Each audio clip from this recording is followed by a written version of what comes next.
इधर गत में गुमा लाइन इस तरह मौजूद है कर्नल रिटायर्ड ताहिर मसूद साहब जो कि सीनियर दिफाई तज्जिया कार है। अस्सलाम वालेकुम सर।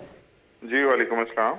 सर ये जो तैनाती इतना मुतनाज़ बना दिया गया है तो इस दफ़ा क्या समझते हैं कि सीनियर जर्नलों के नाम जो है दे दिए गए हैं समरी में, तो क्या इस बार जैसे पिछली दफ़ा 4 दफ़ा हो चुका है तो ये 5वीं दफ़ा हो सकता है कि सीनियरिटी की बुनियादों पर जो है आर्मी चीफ तैनात किया जाए? देखिए, इसको ना वैसे कोई कंट्रोवर्शियल बनाने की इतनी जरूरत नहीं थी। एक सीधा सीधा काम था उसमें। ठीक है, प्राइम मिनिस्टर का प्रोजेक्टिव है कि जी वो उनमें से जो नाम भेजे गए उनमें से किसी को भी सिलेक्ट कर सकते हैं, लेकिन प्रॉब्लम वहां नहीं है। प्रॉब्लम आ रही है कि वो जो रिटायरमेंट की डेट है जनरल आसिम की, तो उसकी वजह से थोड़ा इशू बन रहा है। तो इंशाल्लाह ताला वो भी रिजॉल्व हो जाएगा बहुत जल्दी। कोई इतना ज्यादा नहीं है जितनी ज्यादा इस पे पॉलिटिक्स हो रही है, वो एक अलग चीज है। हर बंदा अपने तौर पे जब कुछ आइडिया भी नहीं होता तो वो बयान देना शुरू कर देते हैं, जितने भी इनके वजीर वगैरह। तो उसकी वजह से ना वो फिर थोड़े इश्यूज जो है ना कॉम्प्लिकेट हो गए। Otherwise I don't think so कि कोई इतना कॉम्प्लिकेटेड इशू है इस वक्त। जी ताहिर साहब, नवाज शरीफ साहब की जानिब से एक ट्वीट किया गया है कि आसिफ मुनीर साहब जो है वो चीफ आसिफ मुनीर जो है आर्मी चीफ होंगे।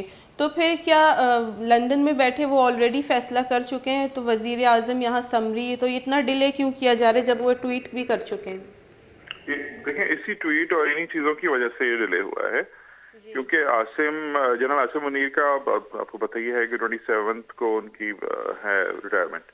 तो उसके बाद जो है फिर अभी चीफ का जो होता है प्रॉब्लम, जब उसने ऑफिस टेक ओवर करना है तो उसी डेट से स्टार्ट होती है उसकी। तो अब ये थोड़ा सा ना, क्योंकि एंड एक दो दिन का दरमियान में फर्क रह गया, तो अब उनकी ख्वाहिश ये है कि वो बने।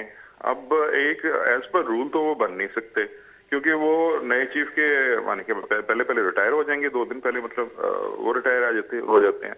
तो अब उनकी ख्वाहिश को देखते हुए उनकी जितनी भी सारी मशीनरी है, लॉबिंग वाली भी, उनके मिनिस्टर्स भी और उनकी गवर्नमेंट भी और एवरीबॉडी इज आफ्टर दैट कि किसी तरीके से हम इस चीज को इतना कंट्रोवर्शियल बना दें कि बाद में फिर किसी न किसी तरीके से कोई इसमें से फायदा ले सकें। लेकिन जितना भी वो कर लें, लेकिन ये असली तौर पर बनता नहीं है और बाद में फिर कोर्ट में भी चैलेंज हो सकता है। तो इसलिए ये कंट्रोवर्शियल ज्यादा होने की वजह ये भी, ये 2 दिन की रिटायरमेंट का जो दरम्यान में डिफरेंस है।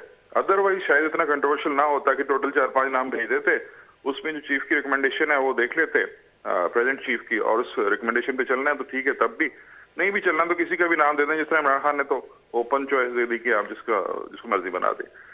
तो कंट्रोवर्शियल होने की जो मेन रीजन है, जैसे आपने कहा कि इतना कंट्रोवर्शियल इस दफा हो गया, और नवाज शरीफ ने भी अपनी चॉइस बता दी है। देखिए, सिर्फ नवाज शरीफ नहीं, हर बंदा ही अपनी चॉइस लेके फिर रहा है। हर बंदे से मुराद ये कि हर पार्टी और हर ग्रुप।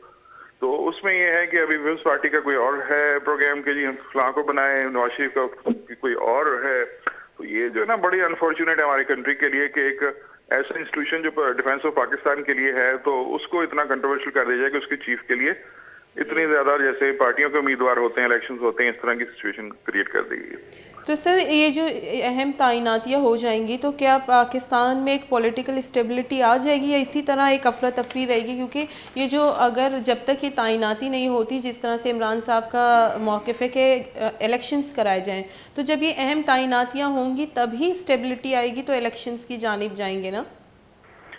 देखें, स्टेबिलिटी तो आएगी अल्टीमेटली जब इलेक्शंस होंगे। उससे पहले ऐसे ही चलना है। कंपैरेटिवली थोड़े से हालात में भी बेहतर हो जाएंगे जब ये डिसीजन हो जाता है, नया चीफ आ जाता है। तो हर एक की अपनी अपनी वे ऑफ वर्किंग होता है। मे भी अपने आप को डिस्टेंट कर लें इस सारे प्रोसेस से।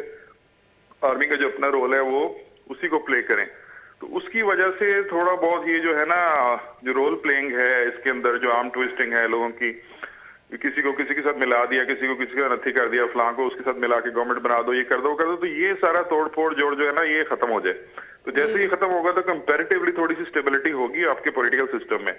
और उसके बाद जैसे ही इलेक्शन होंगे फिर जो भी जीतता है वो आ जाता है, तो फिर तो प्रॉपर स्टेबिलिटी आने के बहुत ज्यादा चांसेस हैं। लेकिन जब तक इलेक्शन नहीं होंगे मेरे ख्याल में नहीं स्टेबिलिटी आएगी। जी बहुत बहुत शुक्रिया कर्नल रिटायर्ड ताहिर मसूद साहब, सीनियर दिफाई तज्जिया कर में गुमा पुत्रान कनेगा बुता उसी के जब तक ये तैनाती न भी पॉलिटिकल स्टेबिलिटी नहीं थी।